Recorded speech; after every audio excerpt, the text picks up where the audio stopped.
మనోరమాలో అందరికీ welcome friends, ఈరోజు నేను మీకు తోటకూర వెల్లుల్లి కారం వేసి ఫ్రై చేసి చూపించబోతున్నాను. చపాతీ అలాగే ఫుల్కాతో కాంబినేషన్గా చాలా బాగుంటుంది. ఫ్రెండ్స్, ఇప్పటిదాకా నా ఛానల్ సబ్స్క్రైబ్ చేసుకోకపోతే సబ్స్క్రైబ్ చేసుకోండి, అలాగే లైక్ చేయండి. తోటకూర ఇక్కడ నేను మంచిగా వాష్ చేసి సాల్ట్ వాటర్లో వేసి సన్నగా కట్ చేసి పెట్టుకున్నాను.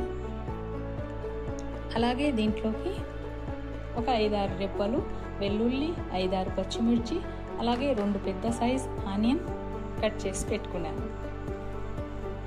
ఇప్పుడు తోటకూర ఒక గిన్నెలో వేసుకొని అలాగే అవి మునిగే అంత వాటర్ వేసి ఒక 1/2 టీ స్పూన్ సాల్ట్ వేసి ఉడకడానికి పెట్టాలి. ఒక 5 నిమిషాలు ఉడికితే సరిపోతుంది. ఇప్పుడు వెల్లుల్లి రెబ్బలు ఒక 5-6 తీసుకొని పెద్ద సైజ్వి ఒక 2 టీ స్పూన్ల దాకా మిర్చి పౌడర్ వేసి మెత్తగా దంచి పెట్టుకోవాలి. ఇప్పుడు తోటకూర ఉడుకుతున్నప్పుడు ఈ కాడలు మెత్తగా అయ్యేదాకా ఉడికించుకోవాలి. ఒక 5-6 నిమిషాల్లో ఉడికిపోతాయి. ఒక 2-3 నిమిషాలు అయితే ఉడికిపోతుంది. తోటకూర లేతగా అయి ఉంటే, ఒకవేళ ముదురు ఉంటే కొద్దిగా టైం ఎక్కువ తీసుకుంటుంది. ఆ తర్వాత నీళ్ళంతా వంపేసి ఈ విధంగా జాలి గరిటెలో వేసుకొని ఏదైనా జాలి ప్లేట్లో అయినా వేసి మంచిగా ఒత్తేసి వాటర్ అంతా తీసేసేయాలి. ఇప్పుడు స్టవ్ మీద ఒక కడాయి పెట్టుకొని ఫ్రై కోసం ఆయిల్ వేసుకొని ఆయిల్ వేడెక్కిన తర్వాత ఆవాలు జీలకర్ర తాలింపులో వేసుకోవాలి. ఆవాలు జీలకర్ర వేగిన తర్వాత ఈ తోటకూర అంత నీళ్ళు పంపేసిన తర్వాత ఈ తోటకూర వేసి తోటకూరలో ఉన్న వాటర్ అంతా డ్రై అయ్యేదాకా మీడియం ఫ్లేమ్ మీద పెట్టుకొని వేపుకోవాలి. నీళ్ళు అంతా డ్రై అయిపోయిన తర్వాత తోటకూరలు అప్పటిదాకా వేపుకోవాలి.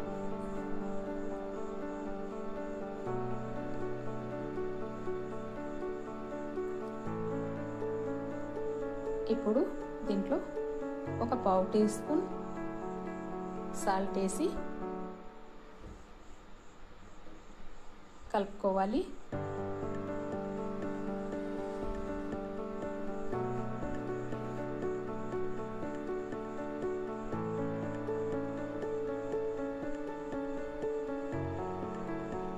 ఈ విధంగా డ్రై అయిపోయిన తర్వాత దాంట్లో ఉన్న వాటర్ డ్రై అయిపోయిన తర్వాత ఇప్పుడు ఆనియన్ కట్ చేసి పెట్టుకున్నాం కదా, అలాగే పచ్చిమిర్చి ఈ విధంగా కట్ చేసి పెట్టుకొని వేసుకోవాలి.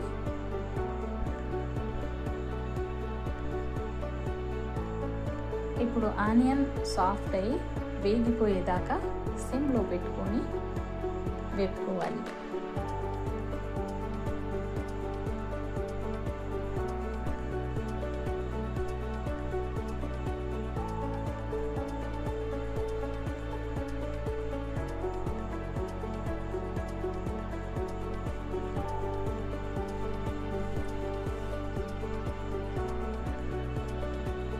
ఆనియన్ అంతా సాఫ్ట్ అయ్యేదాకా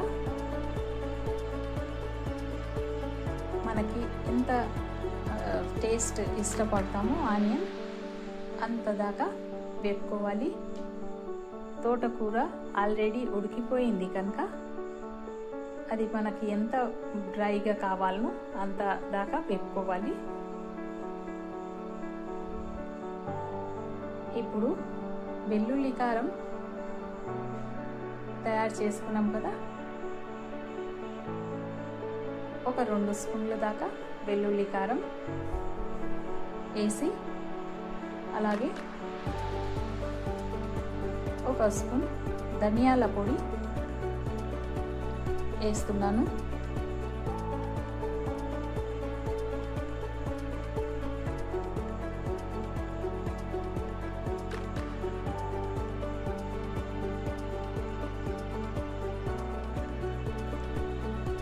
వెల్లుల్లి కారం అంతా కలిసిపోయి అలాగే ఒక 2-3 నిమిషాల దాకా మంచిగా వేగిపోయి మంచి సువాసన వచ్చేదాకా వేపుకోవాలి.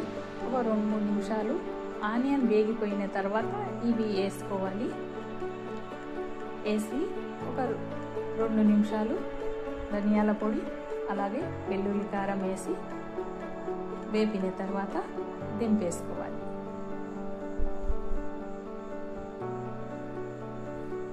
అంతే, ఎంతో రుచికరమైన అలాగే చపాతీ, ఫుల్కా అలాగే రొట్టెతో కాంబినేషన్గా ఈ ఫ్రై చాలా బాగుంటుంది. అలాగే రైస్లో కూడా సైడ్ డిష్గా తినడానికి బాగుంటుంది. ఒక్కసారి ఈ రెసిపీ తప్పకుండా చేసి ట్రై చేయండి, చాలా రుచిగా ఉంటుంది. మీకు తప్పకుండా నచ్చుతుంది.